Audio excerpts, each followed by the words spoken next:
What's going on, everybody? Yeah, I've still getting put through the ringer with the whole YouTube and editing and all that.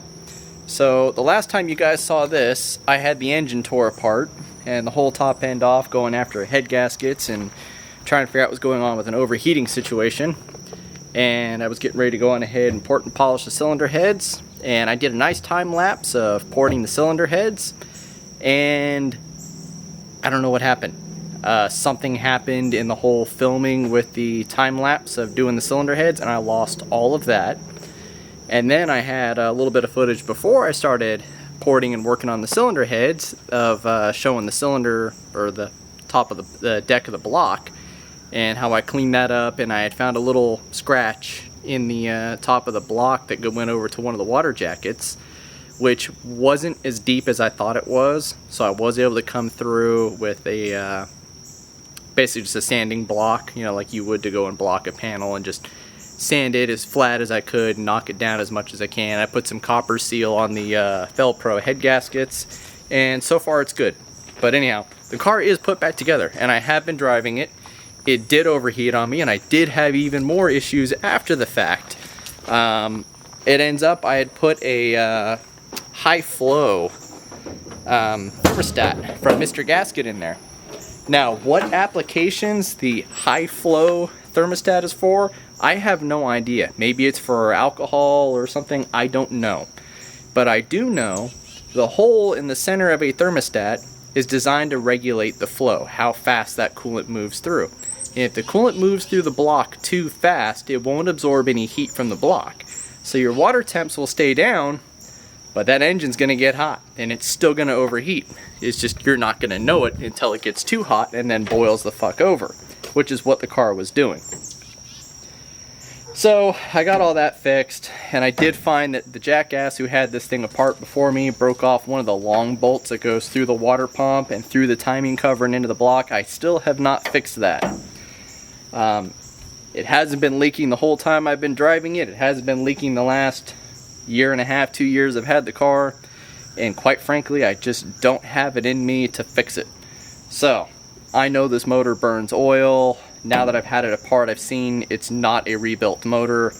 I'm going to build another engine for it. So I'm going to leave it alone until it's time to snatch this thing out, which is going to be later on this year anyways. I'm going to start building a whole nother engine for this car, and just once it's built, pluck this one out, drop the new built motor in, and be done with it. But anyhow, let me get you back to where we are now with the car, because I do have footage from where I did do some porting work on the cylinder heads, and these little 289 heads, man, can you tear a lot of material out of them. You can really open up these ports and get a lot of flow out of these, or at least way more than stock. So I did a lot of work on them. They came out cool. The car runs great. But anyhow, in the sense of going after all of my heating issues, I did add a nice big healthy oil cooler to it. So give it some more race car go goodies. And I just did the sandwich block style one that threads in there where the oil filter goes. No big deal, nothing special. I got rid of the Ronald McDonald fucking plug wires and got some black ones. These look a hell of a lot better. I made my 1 gallon overflow tank, which I'll cut to it. It still managed to boil over before. Trying to think what all else got changed. I think we're pretty good there under the hood, but she is doing pretty damn good. Jump around inside here. Yes, I know my harnesses are wrong. I've told this multiple times. I'm aware they are wrong. They were wrong when I stuck them in because I don't have the roll bar in here yet, but it will be getting one soon. So I got the awesome actual SFI approved quick release steering wheel hub, which is a direct bolt onto my Momo old NASCAR steering wheel. Race Quip freaking fire blanket for the shifter. Love that whole setup. I made my own little custom aluminum cup holder down there. You know, a couple cool little things to church it up in here, make it a little nicer. But more parts are on the way. But anyhow, I just wanted to kind of give you all an update of where she's at now, which it's coming along good. You know, she still fires up and runs great. It did change the exhaust note a little bit by doing the head work on it. I was actually really surprised by that. Give her a little fire up here. I mean, it's still just, gosh, she fires right the hell up and purrs. But still.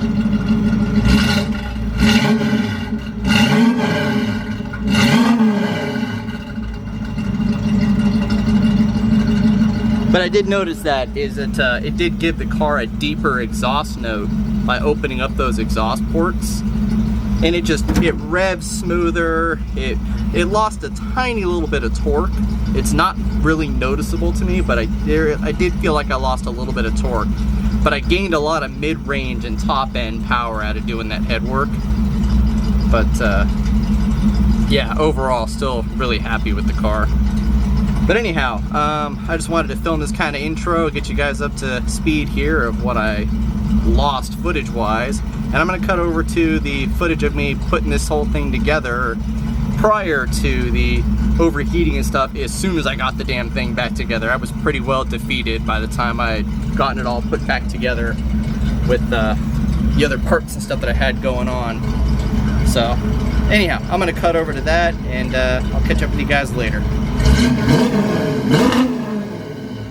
Yeah. Okay, now that I got it roughed in, I'm going to go ahead and switch my bits over, and then I can go through and smooth all this out and taper in all my edges. I've got some hard lines and stuff that the square edge cut into it, and I'm going to smooth over and make it like these other ones. So, yeah.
So that is more than good enough for what I'm doing now. It's not the prettiest thing in the world, but I mean, it's significantly better than it was. You can kind of see the outline still of where the gasket sat, which you want to leave just a little bit because none of the gaskets are going to be perfect, so I don't want it to be to where the flow will actually catch under the gasket. I'd rather it be just a little bit smaller. So that's all set. I'm going to flip it around. The intake side, I'm going to need to lay the gasket on there and just draw that little line in with a Sharpie just to kind of give me an edge. And then the other side barely takes anything. Like, I'm going to do the same process, but I'm just going to kind of go around the outer edge to kind of taper it to where it matches up because there's not much material to take off on the intake side. And yeah, then I'm going to throw like 4 cans of brake clean at this thing to get it all cleaned up, and we'll be ready to start putting the engine back together. So now you can see on the intake, it is super close. Like, I barely need to take any material off of these to go through and get them to match up with the gasket. So I don't know. I don't think I'm going to film that because it's just literally just going to be zip, zip, brush around it a little bit, and it'll be done. So I'll bring y'all back on once that's finished up and we're ready to start putting this thing together. Holy crap. Dude, it is 88 degrees out here. I got 1 cylinder head put on. I need a minute, holy crap, to lean over that fender and set that cast iron cylinder head down without scooting the new gasket around and causing any issues. Oof, that was rough. And I got a bad back to start with. But anyhow, we got this. So, to bring everyone up to speed, traditional torque sequence on these. You go from the center out. So flip the screen around so I can show you. You are looking at that bolt, that bolt, that bolt, that bolt, that bolt, that bolt, that bolt, that bolt, that bolt, that bolt, in that order.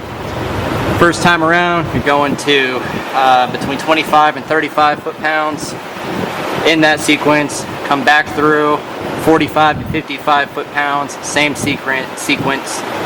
After you do the 55, which is what I went to, then you go back and do a torque to yield of a quarter turn. So I'll just freaking start straight up and down, bring it over a quarter.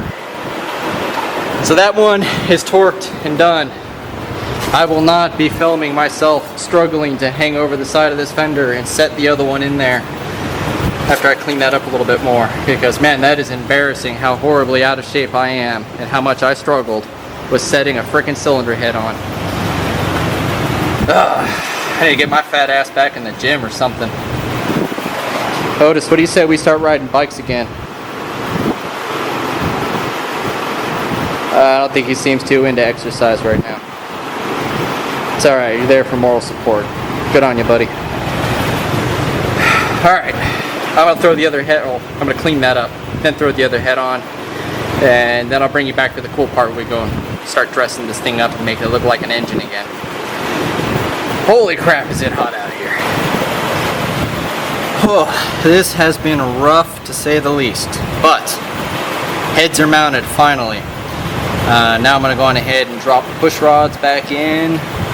Then I'm going to lightly tighten down the rockers just so that they hold the push rods, because I'm going to have to go through and roll the motor over so that each valve is on the heel of the cam where it's not putting any tension to actually set the lash on them. But yeah, I'll get those guys set in there, then we can clean it up, put the intake manifold on, then we can drop the distributor back in. Finally making progress. This has not, I mean, it's been fun. I can't say it hasn't been. It's been enjoyable, but man, is it a lot of work. And this heat is just not helping today. Come on, get on there.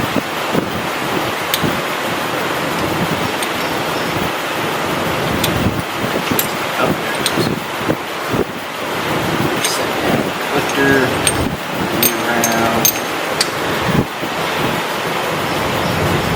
Anybody who saw the prior video will know I went through and laid all these guys out on a blue Scott towel, laid out the way they came out of the car, so they all go back where they came from.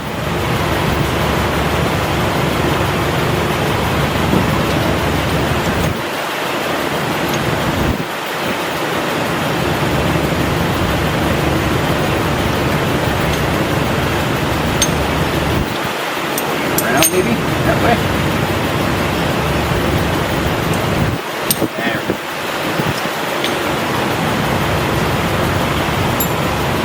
Whoa. I kind of miss being at work now. At work we have AC in the shop. So, man, when you're working in the AC, it's kind of like, oh man, yeah, you know, you get hot because you're working. It's like, I really don't think it's doing too much. Then you step outside, work outside for a few minutes, and you come back in. It's like, holy fuck. Yeah, that AC's working its ass off. It's doing something alright. We're good. Make you want to go stand in front of it and apologize.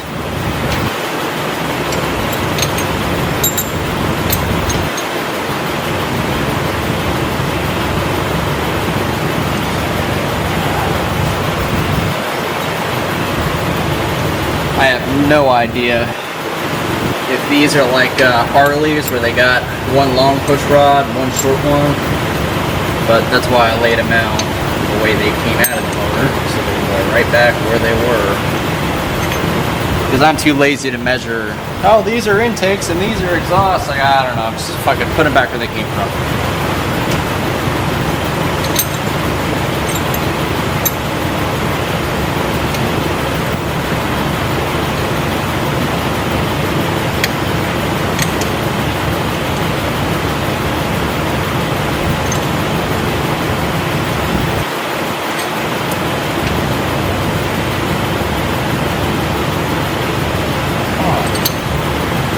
came out of there yesterday with no issues.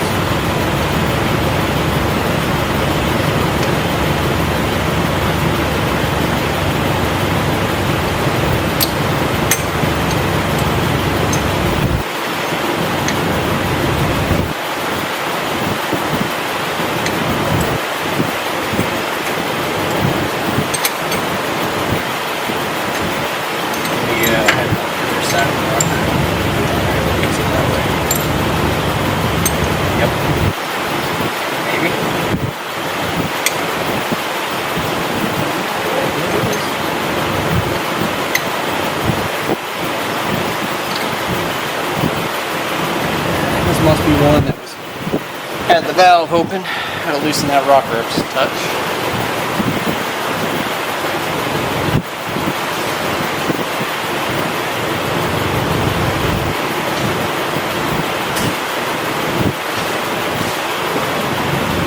Maybe. I don't know. I lost the socket that I need. I probably put it away. But it's had it right there.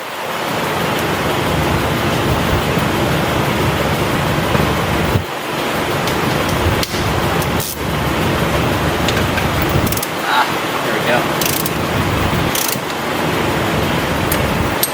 Boom.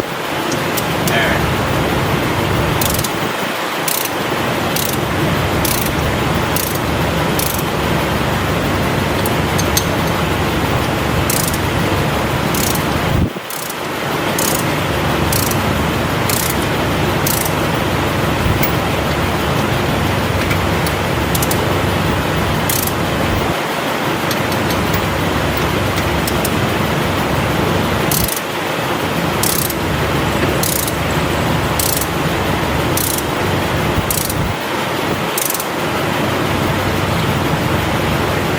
So, the way I'm doing this, I'm just going to go through and run them down to where they're just touching the push rod so that it'll sit down in this little cup on the lifter. Just enough to hold it so it doesn't walk out of there when I'm rolling the motor over to actually adjust them. And I do know the ones that are supposed to be holding the valve open right now will become extremely loose when I roll the motor over, but that's fine. And some of them that are supposed to be closed might actually be pretty darn close to where they're supposed to be. But again, it doesn't matter. I'm just doing this to hold them so they're not moving around too much or going anywhere or fall out of their cups. Still gonna have to double check them and make sure they're in their cup when it comes time to actually adjust them, but still.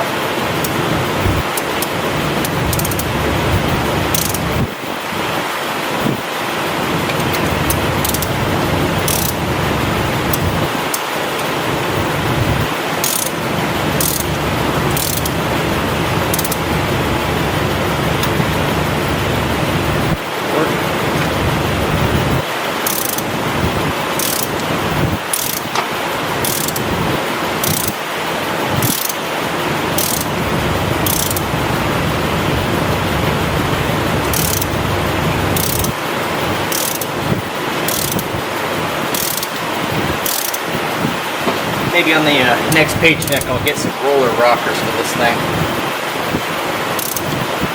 That'd be cool. Quiet down the valve train a little bit, make a little more horsepower, make it run a little cooler, a little less parasitic loss. That would look cool. I mean, it's not like anyone can see them in here, but still. I'll know they're in here. And you'll know they're in here.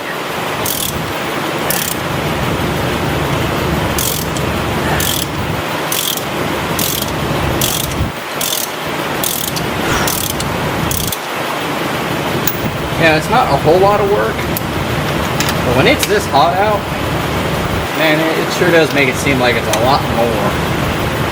But maybe that's just because I'm running on like 5 hours of sleep or so.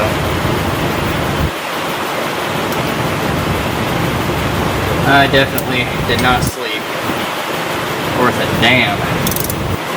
Having this thing not finished out here, working on it till, heck, by the time I was done cleaning up and everything, because cameras and all the stuff it adds to this, it was 3 o'clock in the morning before I made it to the friggin' bedroom. And turn around, get up at like, I don't know, 7:30, 8 o'clock-ish.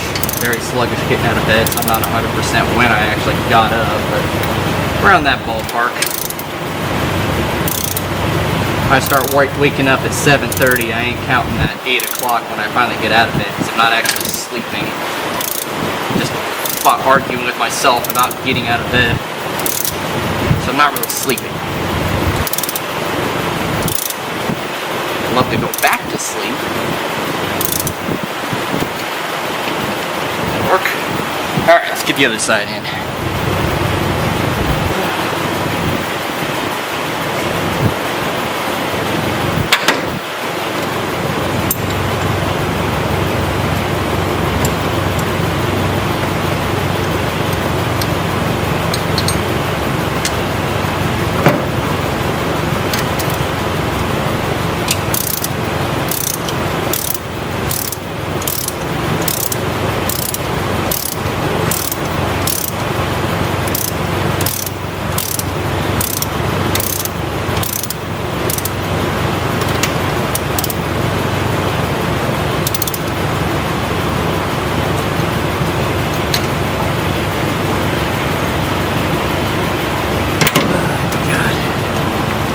Alright, well,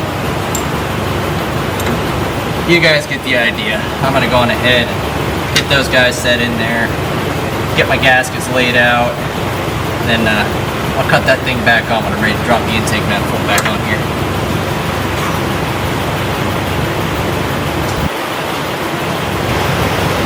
Alright, got the gaskets laid out, and a metric fuck ton of silicone on them. No, I can still put more over there. So I want to make sure this thing doesn't leak a damn drop.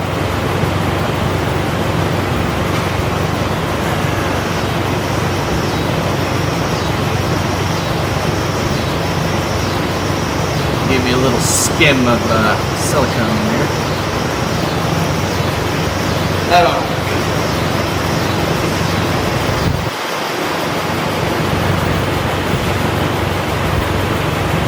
I keep forgetting how light this intake manifold is because it's painted blue. So it looks like a cast iron one, but it's not.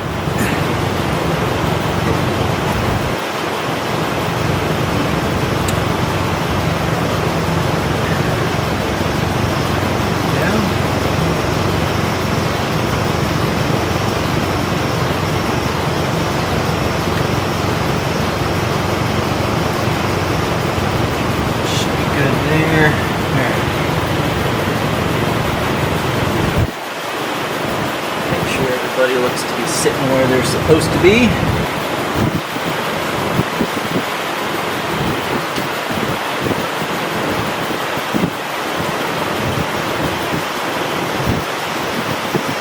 Start putting some bolts in there.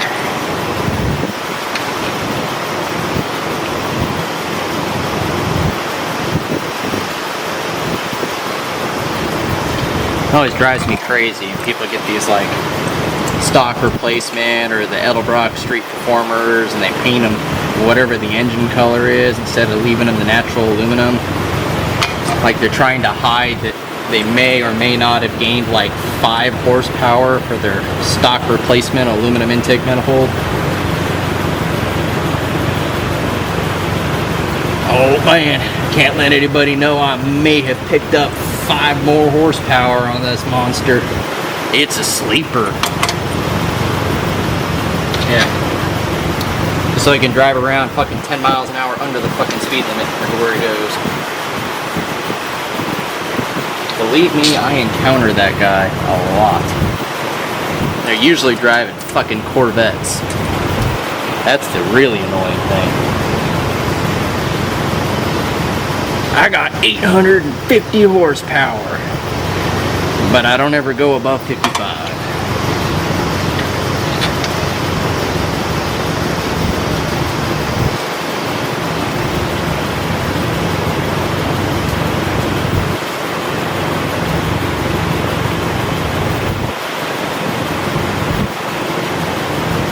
Meanwhile, those are the same guys you see talking shit about that kid down the road with the Honda Civic that'll come busting through your block at 130.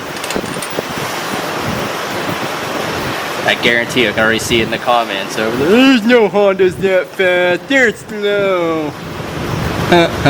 Come to North Carolina, my friend. We got some fast Hondas. I mean, I'm not saying mine particularly. Mine's pretty damn quick. But I know some guys with some even faster Hondas. Like, mine ain't slow by any means, but, you know, I got a few of them that'll put mine to shame. And like I said, mine ain't fucking slow. Not by any means.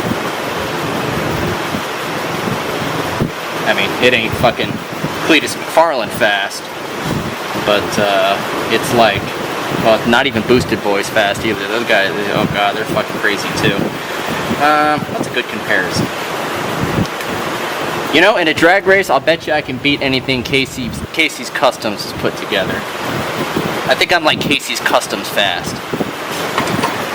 I mean, he's got some pretty cool stuff. He's got some quick shit, I think.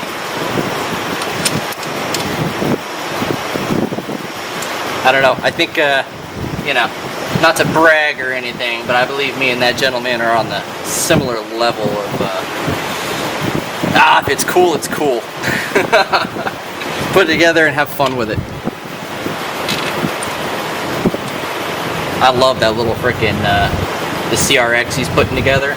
That thing's so damn cool. I actually, believe it or not, if anyone out here is familiar with it, he did a body swap. Like a 64 or 5 Mustang Coupe body that I think he had to make the body wider to fit it on this like 6-cylinder BMW chassis, I think it was. I can't remember what he body swapped it to. But anyways, no. Did he put it on a newer Mustang? I think he put it on a newer V6 Mustang, and then he put a turbo on the thing. But anyhow, I saw that thing for sale on Marketplace. Some kid down in Charlotte, North Carolina has it and was selling it. I mean, he didn't mention where the car came from, but that copper Mustang with a 6-cylinder that's turbo, it's pretty hard to miss.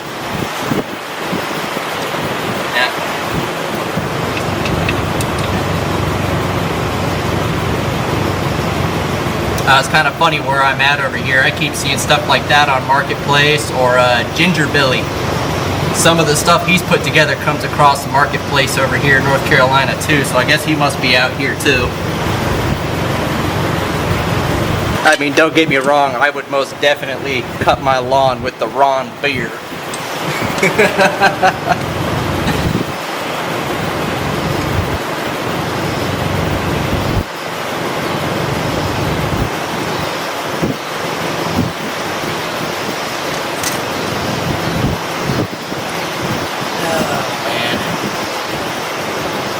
All these down. Gotta crisscross my way around on this thing to try and pull it down flat so it doesn't squeeze the gaskets out the back, or at least these little crossovers up here, because there's nothing really holding them in there except silicone.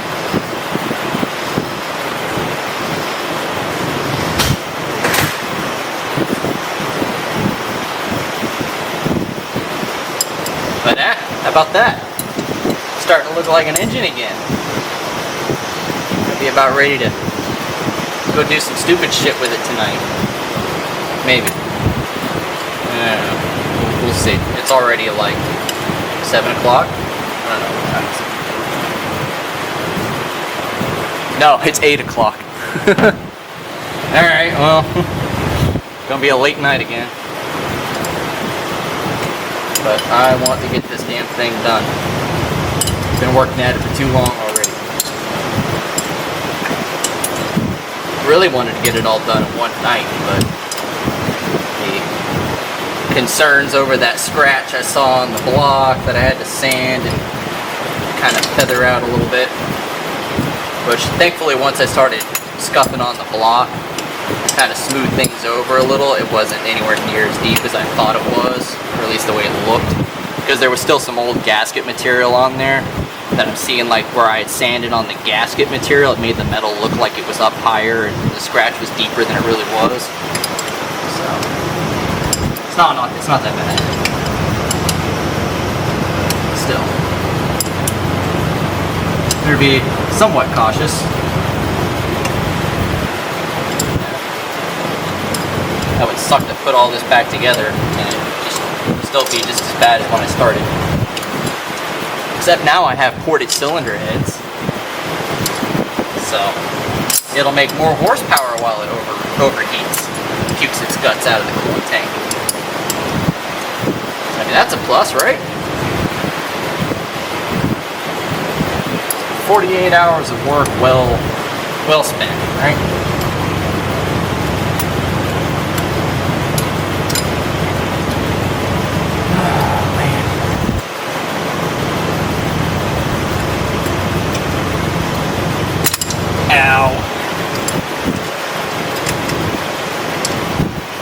I'm not really like torquing anything, I'm just kind of like lightly snugging these down just to pull the intake down and squish the gaskets a little bit. I'm not like going into full torque sequence yet, just trying to get it to all come down relatively flat.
Alright, well, you get the idea. I'm going to run through the torque sequence on this and get this guy tightened down.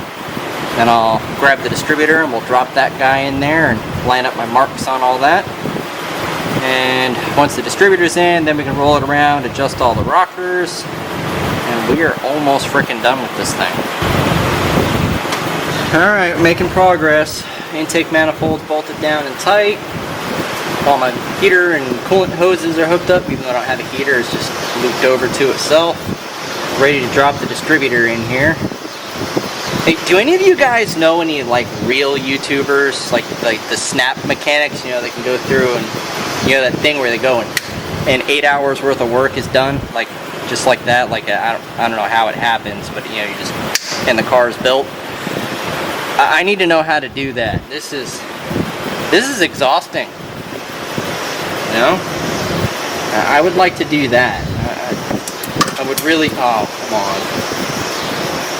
I would really like to be able to just, and it's built, but anyhow, I'm going to go grab the distributor and we can cuss and play with getting that to drop in and line up, and I can line up that line and the line that's on the rotor inside of it, and in theory, everything will go right back where it was, and I won't need to hook up a timing light or nothing to this thing. I'm going to put it right back where it was.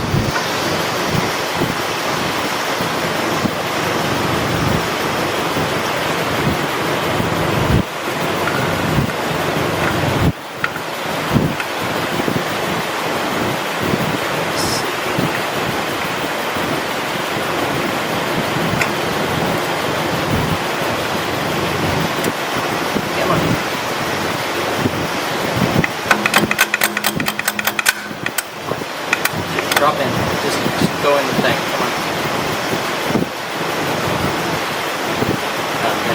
there. So maybe I can put you two.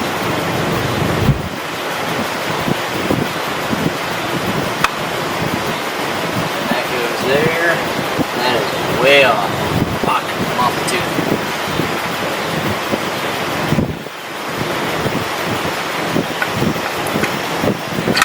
Sure hope the motor didn't roll over at all while I was messing with all this.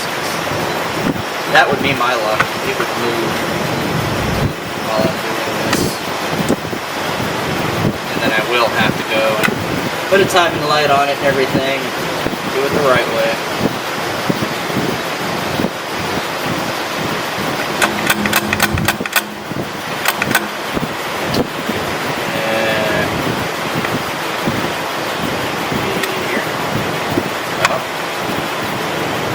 Nope, it's either before or after. Fuck. I'm gonna have to retime this damn thing. What a pain in the dick. Does that go one tooth before or one tooth after? One way or the other. Man. Son of a bitch.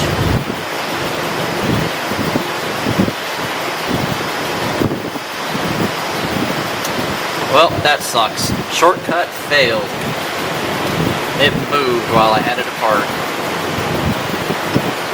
Alright, well, fuck it. Just gonna roll the motor over and get my rockers adjusted, get the headers bolted on, and then I'll fucking retime this damn thing.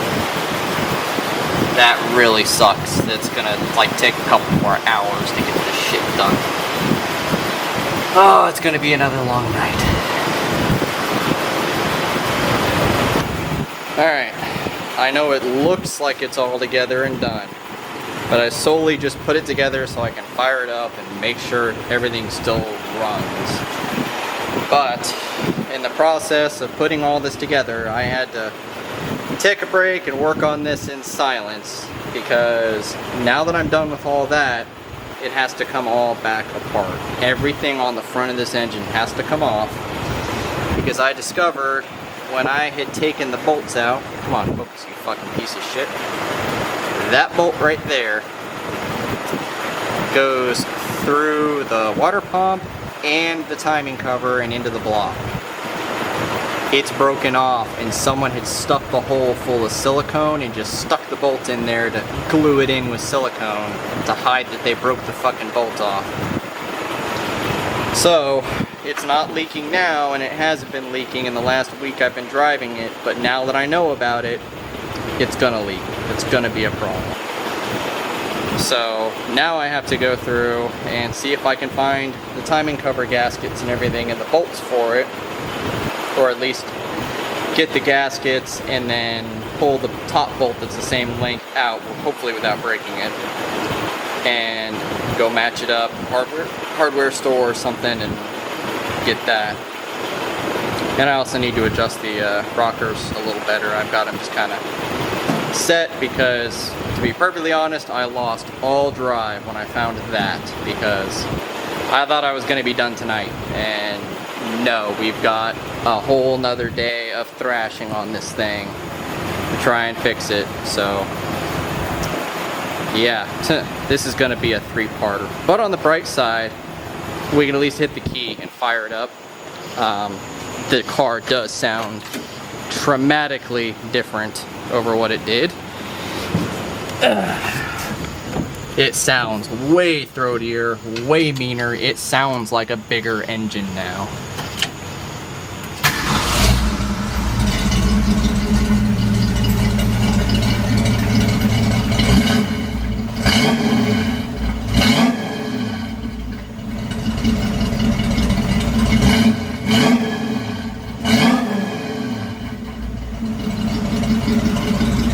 Actually, the lifter's pumped up. Alright, I guess I got the lifter set right. No noise. Well, that's a plus. But anyhow, I'm gonna have to address the timing cover issue. Damn, does it sound good. Alright, shut it off before it starts getting warm. There's no coolant in it. But anyhow, on that bombshell, I am going to go have a beer and take a shower and cry myself to sleep over this hunk of shit. Catch you in the next one.